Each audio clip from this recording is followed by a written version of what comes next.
ನಮಸ್ಕಾರ ಸ್ನೇಹಿತರೆ, ನಾನು ಹನುಮಂತ್ ಮಾಗಿ. ನಿಮಗೆಲ್ಲರಿಗೂ ಕೂಡ ಗೊತ್ತಿರೋ ಹಾಗೆ ಕಿಚ್ಚ ಸುದೀಪ್ ನಟನೆಯ ಮಾರ್ಕ್ ಸಿನಿಮಾದ ಟ್ರೈಲರ್ ಈಗಾಗಲೇ ಬಿಡುಗಡೆ ಕಂಡಿದೆ. ಸಾಕಷ್ಟು ಪ್ರೇಕ್ಷಕರಿಂದ ಒಳ್ಳೆಯ ಅಭಿಪ್ರಾಯವನ್ನು ಕೂಡ ಕಲೆ ಹಾಕ್ತಾ ಇದೆ. ಇನ್ನು ಈ ಒಂದು ಸಿನಿಮಾ ಮಾಡೋದಕ್ಕೆ ಮುಖ್ಯ ಇನ್ಸ್ಪಿರೇಷನ್ ಏನು ಅಂತಂದ್ರೆ ಮ್ಯಾಕ್ಸ್ ಸಿನಿಮಾ. ಈಗಾಗಲೇ ನಿಮಗೆ ಗೊತ್ತಿರೋ ಹಾಗೆ ಮ್ಯಾಕ್ಸ್ ಸಿನಿಮಾನು ಕೂಡ ಕಳೆದ ಬಿಗ್ ಬಾಸ್ ಸೀಸನ್ ನಡೀತಾ ಇರಬೇಕಾದಂತಹ ಸಂದರ್ಭದಲ್ಲಿ ಈಗಾಗಲೇ ಆ ಒಂದು ಸಿನಿಮಾನು ಕೂಡ ಬಿಡುಗಡೆ ಆಗಿತ್ತು. ಈಗ 12ನೇ ಸೀಸನ್ ಆರಂಭದಲ್ಲಿ ಅಥವಾ 12ನೇ ಸೀಸನ್ ನಡೀತಾ ಇರುವಂತಹ ಸಂದರ್ಭದಲ್ಲಿ ಸುದೀಪ್ ನಟನೆಯ ಈ ಒಂದು ಸಿನಿಮಾ ಬಿಡುಗಡೆ ಆಗ್ತಾ ಇದೆ. ನಾನು ಆರಂಭದಲ್ಲೂ ಕೂಡ ಹೇಳಿದ ಹಾಗೆ ಕೇವಲ 6 ತಿಂಗಳಲ್ಲಿ ಸಿದ್ಧವಾಗಿರ್ತಕ್ಕಂಥ ಸಿನಿಮಾ ಇದು. ಒಂದು ಸೂಪರ್ ಹಿಟ್ ಸಿನಿಮಾ ಅಥವಾ ಸ್ಟಾರ್ ನಟರ ಸಿನಿಮಾ ಅಂದ ತಕ್ಷಣ 2 ವರ್ಷ 3 ವರ್ಷ 4 5 ವರ್ಷಗಳು ಕಳೆದೋಗ್ಬಿಡ್ತವೆ ಅಂತ ಅಂದ್ಕೊಳ್ತೀವಲ್ಲ.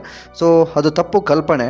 ಸೊ ಕೋಆರ್ಡಿನೇಟ್ ಇರುವಂಥದ್ದು ಅಥವಾ ಟೀಮ್ ವರ್ಕ್ ಸರಿಯಾಗಿದ್ದಂತಹ ಸಂದರ್ಭದಲ್ಲಿ ಈ ರೀತಿಯಾದಂಥ ಒಂದು ಸಾಹಸವನ್ನು ಮಾಡುವುದರಲ್ಲಿ ಯಾವುದೇ ರೀತಿಯಾದಂತಹ ತೊಂದರೆಗಳು ಆಗೋದಕ್ಕೆ ಸಾಧ್ಯ ಆಗೋದಿಲ್ಲ. ಇದಕ್ಕೆ ಇದೊಂದು ಸಿನಿಮಾದ ಉದಾಹರಣೆ ಅಂತಲೇ ಹೇಳ್ಬೋದು. ಸೊ ನಿಮ್ಮೆಲ್ಲರಿಗೂ ಕೂಡ ಒಂದು ಪ್ರಶ್ನೆ ಕಾಡ್ತಾ ಇರುತ್ತೆ. ಕಳೆದ ಸೀಸನ್ ನಡೀತಾ ಇರಬೇಕಾದಂಥ ಸಂದರ್ಭದಲ್ಲಿ ಮ್ಯಾಕ್ಸ್ ಸಿನಿಮಾ ರಿಲೀಸ್ ಆಗಿತ್ತು. ಆ ಸಂದರ್ಭದಲ್ಲಿ ಬಿಗ್ ಬಾಸ್ ಶೋ ಅಲ್ಲಿ ಪ್ರಸಾರವನ್ನು ಮಾಡಿದ್ರು. ಆದರೆ ಈ ಒಂದು ಸಿನಿಮಾದ ಒಂದು ಪ್ರೋಮೋ ಅಥವಾ ಟೈಸರ್ ಅಥವಾ ಟ್ರೈಲರನ್ನು ತೋರಿಸೋದಕ್ಕೆ ಸಾಧ್ಯ ಆಗುತ್ತಾ ಎಂಬ ಒಂದು ಪ್ರಶ್ನೆ ಸಹಜವಾಗಿ ನಿಮಗೆ ಕಾಡ್ತಾ ಇರುತ್ತೆ. ಸೊ ಈ ಕುರಿತಾಗಿ ನಾನು ನಿಮಗೆ ಒಂದು ಕ್ಲಾರಿಟಿಯನ್ನು ಕೂಡ ಕೊಟ್ಬಿಡ್ತೀನಿ.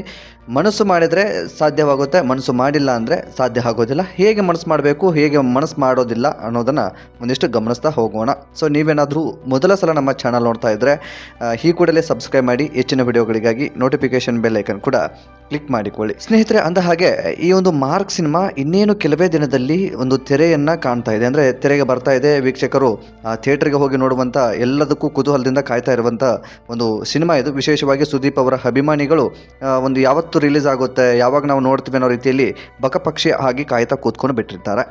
ಸೊ ಈ ಒಂದು ಸಿನಿಮಾದ ಟ್ರೈಲರನ್ನು ಬಿಗ್ ಬಾಸ್ ಮನೆಯಲ್ಲಿ ಅಥವಾ ಬಿಗ್ ಬಾಸ್ ಶೋ ಅಲ್ಲಿ ಪ್ರಸಾರ ಮಾಡೋದಕ್ಕೆ ಆಗುತ್ತಾ? ಆರಂಭದಲ್ಲಿ ಗಮನಿಸ್ತಾ ಹೋಗೋಣ. ಖಂಡಿತವಾಗಿಯೂ ಪ್ರಸಾರ ಮಾಡೋದಕ್ಕೆ ಸಾಧ್ಯ ಇರುತ್ತೆ. ಯಾಕೆಂತಂದರೆ ಇಲ್ಲಿ ಬಿಗ್ ಬಾಸ್ ನಡೀತಾ ಇರ್ತಕ್ಕಂಥದ್ದು ಒಂದು ಶೋ. ಸೊ ಇಲ್ಲಿ ಬಿಗ್ ಬಾಸ್ನಲ್ಲಿ ಕೆಲಸ ಮಾಡ್ತಾ ಇರ್ತಕ್ಕಂಥವ್ರು ಕಿಚ್ಚ ಸುದೀಪ್ ಅವರು ಅಂತಂದರೆ ಬೇರೆ ರೀತಿಯಲ್ಲಿ ಅರ್ಥ ಮಾಡ್ಕೊಳ್ಬೇಡಿ. ಸೊ ಸಂಬಳವನ್ನು ತೆಗೆದುಕೊಂಡು ಕೆಲಸ ಮಾಡುವಂಥವ್ರೆಲ್ಲರೂ ಕೂಡ ಕಾರ್ಮಿಕರು ಅಂತಲೇ ಕನ್ಸಿಡರ್ ಆಗೋದು. ಅದು ನಾವಾದರೂ ಅಷ್ಟೇ, ನೀವಾದರೂ ಅಷ್ಟೇ, ಸ್ಟಾರ್ ನಟರಾದರೂ ಅಷ್ಟೇ, ಯಾವುದೇ ರಾಜಕಾರಣಿಗಳು ಆದರೂ ಅಷ್ಟೇ, ಎಲ್ಲರೂ ಕೂಡ ಅಷ್ಟೇ. ಕೆಲಸವನ್ನು ನಾವು ದುಡ್ಡು ತೆಗೆದುಕೊಂಡು ಮಾಡ್ತೀವಿ ಅಂದರೆ ಅವ್ರನ್ನ ಕಾರ್ಮಿಕರು ಅಂತ ಹೇಳಿದ್ರು ಕೂಡ ತಪ್ಪಾಗಲಿಕ್ಕಿಲ್ಲ. ಯಾಕೆಂತಂದರೆ ಇಲ್ಲಿ ನಿಮಗೆ ಒಂದು ಕ್ಲಾರಿಟಿ ಸಿಗಬೇಕು. ಆ ಕಾರಣದಿಂದಾಗಿ ಈ ಒಂದು ಪದವನ್ನು ಬಳಕೆ ಮಾಡ್ತಾ ಇದ್ದೀನಿ ಅಷ್ಟೇ, ಅದನ್ನು ಹೊರತುಪಡಿಸಿ ಬೇರೆ ಯಾವುದೇ ಉದ್ದೇಶ ಇಲ್ಲ. ಹಾಗಾಗಿ ಸೊ ಇಲ್ಲಿ ಸುದೀಪ್ ಅವರಿಗೆ ಒಂದು ಕೆಲಸವನ್ನು ವಹಿಸಿರ್ತಾರೆ. ಬಿಗ್ ಬಾಸ್ ಟೀಮ್ ಏನಿದೆ ಅವರು ಹೋಸ್ಟ್ ಮಾಡ್ತಾ ಇರ್ತಾರೆ. ಸೊ ಅಲ್ಲಿ ಅವರಿಗೆ ಒಂದು ಕಂಟೆಂಟ್ ಅಂತ ಕೊಟ್ಟಿರ್ತಾರೆ. ಸೊ ಈ ಒಂದು ವಾರ ಈ ರೀತಿಯಾಗಿ ಹೋಗಬೇಕು ಅನ್ನೋದು ಇರುತ್ತೆ. ಆದರೆ ಬಿಗ್ ಬಾಸ್ ಟೀಮ್ ಏನಿದೆ ಅಥವಾ ಈ ಒಂದು ಟೀಮ್ ಏನಿರುತ್ತಲ್ವಾ, ರಿಯಲ್ ಆಗಿರುವಂಥ ಟೀಮ್, ಪ್ರೊಡ್ಯೂಸರ್ ಆಗಿರ್ಬೋದು, ಡೈರೆಕ್ಟರ್ ಆಗಿರ್ಬೋದು, ಸೊ ಇದಕ್ಕೆ ಸಂಬಂಧಪಟ್ಟ ಹಾಗೆ ವಿಶೇಷವಾಗಿ ಈ ಒಂದು ಬಿಗ್ ಬಾಸ್ ಶೋಗೆ ಸಂಬಂಧಪಟ್ಟಿರ್ತಕ್ಕಂಥ ಮುಖ್ಯವಾಗಿರ್ತಕ್ಕಂಥವ್ರು ಅವರ ಜೊತೆಗೆ ಈ ಮಾರ್ಕ್ ತಂಡ ಏನಾದರೂ ಪ್ರಮೋಷನ್ ವಿಚಾರವನ್ನು ಮಾತನಾಡಿದ್ರೆ ಖಂಡಿತವಾಗಿಯೂ ಪ್ರಸಾರ ಮಾಡ್ತಾರೆ. ಆದರೆ ಫ್ರೀ ಆಫ್ ಕಾಸ್ಟ್ ಆಗಿ ಯಾವುದೇ ಕಾರಣಕ್ಕೂ ಪ್ರಸಾರ ಮಾಡೋದಕ್ಕೆ ಸಾಧ್ಯ ಆಗೋದಿಲ್ಲ. ಸೊ ಯಾಕೆ ಅಂತಂದರೆ ಜಾಹೀರಾತು ಮೂಲಕನೇ ದುಡ್ಡು ಅವರಿಗೆ ಸಿಗ್ತಾ ಇರೋ ಕಾರಣದಿಂದಾಗಿ ಒಂದಿಷ್ಟು ಸೆಕೆಂಡ್ಸ್ಗೂ ಕೂಡ ಇಂತಿಷ್ಟು ದುಡ್ಡು ಅಂತ ಪ್ರಸಾರ ಮಾಡ್ತಾ ಇರ್ತಾರೆ. ಅದಕ್ಕೆ ಸಂಬಂಧಪಟ್ಟ ಹಾಗೆ TRP ಅಂತ ಇರುತ್ತೆ. ಸೊ ನಾನು ಹೆಚ್ಚು ಡೆಪ್ತ್ ಆಗಿ ಹೇಳೋದಕ್ಕೆ ಹೋಗೋದಿಲ್ಲ. ಹಾಗಾಗಿ ಈ ರಿಯಾಲಿಟಿ ಶೋ ಟೀಮ್ನವರ ಜೊತೆಗೆ ಸಿನಿಮಾ ತಂಡದವರು ಮಾತನಾಡಿಕೊಂಡ್ರೆ ನಮ್ಮ ಒಂದು ಸಿನಿಮಾ ಪ್ರಮೋಷನ್ ಮಾಡಿಕೊಡಿ ಅಂತಂದರೆ ಖಂಡಿತವಾಗಿ ಮಾಡಿಕೊಡೋದಕ್ಕೆ ಆಗುತ್ತೆ. ಅದಕ್ಕೆ ಸಂಬಂಧಪಟ್ಟ ಹಾಗೆ ಆ ಒಂದು ಶೋ ಅಲ್ಲಿ ಖಂಡಿತವಾಗಿಯೂ ಪ್ರಸಾರ ಮಾಡೋದಕ್ಕೆ ಸಾಧ್ಯ ಆಗುತ್ತೆ. ಅದನ್ನು ಹೊರತುಪಡಿಸಿ ಒಂದು ವೇಳೆ ಏನಾದರೂ ಟೀಮ್ನವರು ಈ ಒಂದು ರಿಯಾಲಿಟಿ ಶೋ ಟೀಮ್ನವರ ಜೊತೆಗೆ ಮಾತನಾಡ್ಕೊಂಡಿಲ್ಲ ಅಂದರೆ ಖಂಡಿತವಾಗಿಯೂ ಪ್ರಸಾರ ಮಾಡೋದಕ್ಕೆ ಸಾಧ್ಯ ಆಗೋದಿಲ್ಲ. ಯಾಕೆಂತಂದರೆ ಸುದೀಪ್ ಅವರು ಏನೋ ಕೆಲಸ ಮಾಡ್ತಾ ಇದ್ದಾರೆ ಅಥವಾ ಸುದೀಪ್ ಅವರು ನಮ್ಮ ಟೀಮಲ್ಲಿ ವರ್ಕ್ ಮಾಡ್ತಾ ಇದ್ದಾರೆ ಅಂದ ತಕ್ಷಣ ಯಾವುದೇ ಕಾರಣಕ್ಕೂ ವಾಹಿನಿಯವರು ಪ್ರಸಾರ ಮಾಡೋದಕ್ಕೆ ಮುಂದೆ ಆಗೋದಿಲ್ಲ. ಯಾಕೆಂತಂದರೆ ಇದೆಲ್ಲವೂ ಕೂಡ ಕಮರ್ಷಿಯಲ್.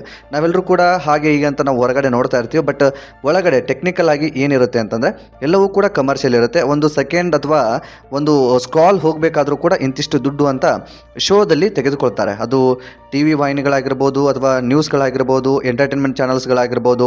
ಸೊ ಯಾವುದೇ ಆದರೂ ಕೂಡ ನೀವೆಲ್ಲರೂ ಕೂಡ ಗಮನಿಸಿದ ಹಾಗೆ ಮ್ಯಾಕ್ಸ್ ಸಿನಿಮಾದ ಪ್ರಮೋಷನ್ನು ಕೂಡ ಆ ಸಂದರ್ಭಕ್ಕೆ ಟೀಮ್ನವರು ಮಾತನಾಡಿಕೊಂಡಿದ್ರು. ಹಾಗಾಗಿ ಆ ಟೀಮ್ನವರು ಜೊತೆ ಮಾತನಾಡಿಕೊಂಡ ಸಂದರ್ಭದಲ್ಲಿ ಆ ಪ್ರೋಮೋವನ್ನು ಬಿಡುಗಡೆ ಮಾಡಲಾಗಿತ್ತು ಅಥವಾ ಪ್ರೋಮೋವನ್ನು ಪ್ರಸಾರ ಮಾಡಲಾಗಿತ್ತು. ಸೊ ಈ ಒಂದು ಸಂದರ್ಭದಲ್ಲೂ ಕೂಡ ಅದೇ ರೀತಿ ಆಗುವಂಥದ್ದು.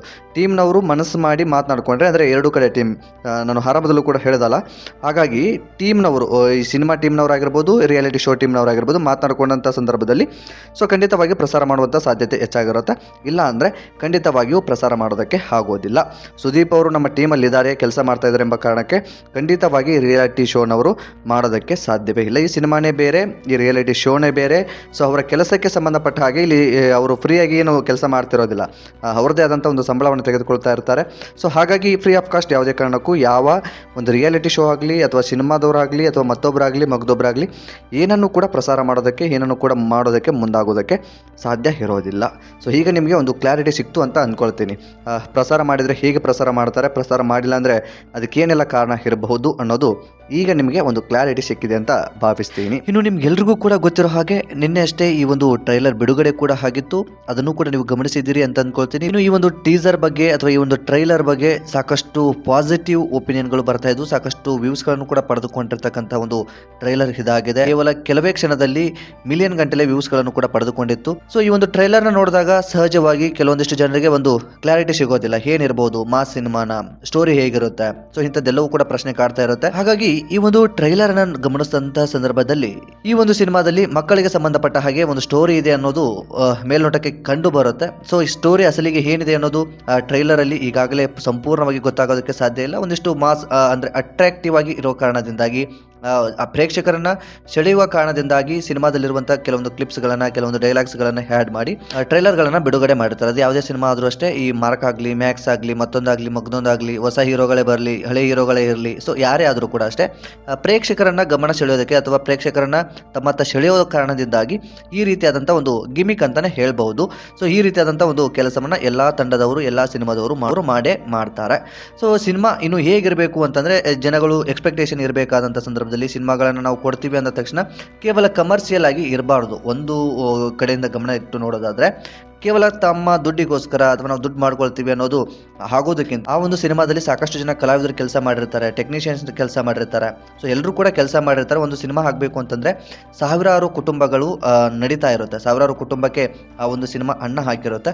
ಸೊ ಅದರ ಬಗ್ಗೆ ನಾನು ಮಾತನಾಡ್ತಾ ಇಲ್ಲ. ಹೊರತುಪಡಿಸಿ ಒಂದು ಸಿನಿಮಾನ ಔಟ್ಪುಟ್ ಕೊಡ್ತೀವಿ ಅಂದಾಗ ಸಮಾಜಕ್ಕೆ ಒಂದು ಒಳ್ಳೆ ರೀತಿಯಲ್ಲಿ, ಸಮಾಜ ಒಂದು ಇದರಿಂದ ಒಂದು ಉನ್ನತ ಸ್ಥಾನಕ್ಕೆ ಅಥವಾ ಸಮಾಜಕ್ಕೆ ಒಂದು ಗುಡ್ ಒಪಿನಿಯನ್ ಬರುವಂಥ ಸಿನಿಮಾಗಳನ್ನು ಕೊಡಿ. ಸಮಾಜಕ್ಕೆ ಉಪಯುಕ್ತವಾಗುವಂಥ ಸಂದೇಶ ಇರುವಂಥ ಸಿನಿಮಾಗಳ ಅವಶ್ಯಕತೆ ಸದ್ಯದಲ್ಲಿ ಸಾಕಷ್ಟು ಇದೆ. ಸೊ ಅಂತಹ ಸಿನಿಮಾಗಳು ಬಂದಂಥ ಸಂದರ್ಭದಲ್ಲಿ ಯಾವುದೇ ಸ್ಟಾರ್ ನಟರಾಗಲಿ ಅಥವಾ ಬೇರೆ ನಟರಾಗಲಿ, ಹೊಸದಾಗಿ ಬರ್ತಿರ್ತಕ್ಕಂಥ ನಟರಾಗಲಿ, ಎಲ್ರಿಗೂ ಕೂಡ ಸಪೋರ್ಟ್ ಮಾಡಬೇಕಾಗಿರ್ತಕ್ಕಂಥದ್ದು ಸೊ ಸಿನಿಮಾ ವೀಕ್ಷಕರಾಗಿರ್ತಕ್ಕಂಥ ನಮ್ಮೆಲ್ಲರೂ ಕೂಡ ಕರ್ತವ್ಯ.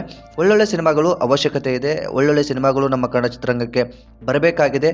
ಕೇವಲ ಯಾವುದೋ ಒಂದು ಬೆರಳೆಣಿಕೆ ಸಿನಿಮಾ ಬಂದು ಯಾವುದೋ ಒಂದು ಬೆರಳೆಣಿಕೆ ಸಿನಿಮಾ ಹೋಗ್ಬಿಟ್ರೆ ಅದರ ಅವಶ್ಯಕತೆ ಅದರಿಂದ ಏನೂ ಇರಲ್ಲ ಅನಿಸುತ್ತೆ. ಅದನ್ನು ಗಮನಿಸಿದಾಗ ಮೇಲ್ನೋಟಕ್ಕೆ ಏನು ಅನಿಸುತ್ತೆ ಅಂದರೆ ಕಮರ್ಷಿಯಲ್, ಒಂದಿಷ್ಟು ದುಡ್ಡು ಹಾಕಿದ್ದಾರೆ, ಕೋಟಿ ದುಡ್ಡು ಹಾಕಿದ್ದಾರೆ, ಇನ್ನು ನೂರಾರು ಕೋಟಿ ದುಡ್ಡು ಮಾಡ್ಕೊಂಡಿದ್ದಾರೆ ಅನ್ನೋ ರೀತಿಯಲ್ಲಿ ಆಗಿಬಿಡುತ್ತೆ. ಸೊ ಅಂತಹ ಕೆಲಸ ಆಗೋದು ಬೇಡ. ಸಿನಿಮಾ ಇಂಡಸ್ಟ್ರಿಯವರಿಗೆ ಒಂದು ರಿಕ್ವೆಸ್ಟ್ ಅಂತ ಅಂದ್ಕೊಂಡ್ರು ಕೂಡ ತಪ್ಪಾಗಲಿಕ್ಕಿಲ್ಲ. ಇದೊಂದು ನಮ್ಮ ಕಡೆಯಿಂದ ಒಂದು ಮನವಿ ಅಂತ ಅಂದ್ಕೊಳ್ಳಿ. ಯಾವುದೇ ಸಿನಿಮಾಗಳನ್ನು ಮಾಡಿ ಕಮರ್ಷಿಯಲ್ ಇರುತ್ತೆ, ಹಾಗಂತ ಜನರ ದಿಕ್ಕು ತಪ್ಪಿಸುವಂಥ ಯಾವುದೇ ರೀತಿಯಾದಂಥ ಸಿನಿಮಾಗಳನ್ನು ಮಾಡೋದಕ್ಕೆ ಹೋಗಬೇಡಿ. ಜನರಿಗೆ ಸಂದೇಶ ಕೊಡುವಂಥ ಸಿನಿಮಾಗಳಿರಲಿ. ಅದು ಯಾವುದೇ ನಟರ ಸಿನಿಮಾ ಆದರೂ ಅಷ್ಟೇ, ದೊಡ್ಡ ಸ್ಟಾರ್ ಆದರೂ ಅಷ್ಟೇ, ಮತ್ತೊಬ್ಬ ಆದರೂ ಅಷ್ಟೇ, ಮಗದೊಬ್ಬ ಆದರೂ ಅಷ್ಟೇ, ಒಂದು ಒಳ್ಳೆಯ ಕಂಟೆಂಟ್ ಇರುವಂತಹ ಸಿನಿಮಾದ ಅವಶ್ಯಕತೆ ನಮ್ಮ ಕನ್ನಡ ಇಂಡಸ್ಟ್ರಿಗೆ ಖಂಡಿತವಾಗಿಯೂ ಇದೆ. ಸೊ ಈ ಒಂದು ಸಿನಿಮಾದ ಕುರಿತಾಗಿ ನಿಮ್ಮ ಅನಿಸಿಕೆ ಏನು ಎಂಬುದನ್ನು ಕಾಮೆಂಟ್ ಬಾಕ್ಸಲ್ಲಿ ಮೆನ್ಷನ್ ಮಾಡಿ. ಆದಷ್ಟು ಈ ವಿಡಿಯೋನ ನಿಮ್ಮ ಫ್ರೆಂಡ್ಸ್ಗೂ ಕೂಡ ಶೇರ್ ಮಾಡಿ. ನೀವೇನಾದರೂ ಮೊದಲ ಸಲ ನಮ್ಮ ಚಾನಲ್ ನೋಡ್ತಾ ಇದ್ದರೆ ಈ ಕೂಡಲೇ ಸಬ್ಸ್ಕ್ರೈಬ್ ಮಾಡಿ. ಹೆಚ್ಚಿನ ವಿಡಿಯೋಗಳಿಗಾಗಿ ನೋಟಿಫಿಕೇಶನ್ ಬೆಲ್ ಐಕನ್ ಕೂಡ ಕ್ಲಿಕ್ ಮಾಡಿಕೊಳ್ಳಿ. ಮತ್ತು ಮುಂದಿನ ವಿಡಿಯೋದಲ್ಲಿ ಸಿಗೋಣ ಸ್ನೇಹಿತರೆ. ನಮಸ್ಕಾರ.